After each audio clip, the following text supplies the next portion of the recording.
Hi అండి, welcome back to our channel. ఇలా చూసారా అండి, తోటకూర ఫ్రై అండి.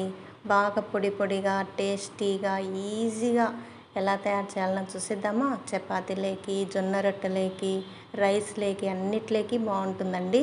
ఒక తోటకూర కట్ట తీసుకొని బాగా కడిగి సన్నగా తరిగి వాటర్లో దేవేసి బొరకల గిన్నెలో వేసి వాటర్ అంతా వంపేసుకోవాలండి. ఆ తర్వాత బాండి పెట్టి ఆయిల్ వేసేసి ఆవాలు, వెల్లుల్లి ఎక్కువ వేసుకోండి, బాగా టేస్ట్ ఉంటుంది. కరివేపాకు అన్నీ వేసి వేగిన తర్వాత మనం సన్నగా కట్ చేసుకున్న ఆకు వేసేసి మూత పెట్టకుండా బాగా ఫ్రై చేసుకోవాలండి. 10 మినిట్స్లో వేగిపోతుంది.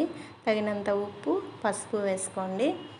ఆ తర్వాత బాగా కలుపుతూ ఉండండి. ఒక 10 మినిట్స్ కల్లా కూడా బాగా ఉడికిపోతుంది. రుచికి తగినంత కారం వేసుకొని కలిపేయండి. అంతేనండి, ఎంతో టేస్టీగా ఉండేటటువంటి తోటకూర ఫ్రై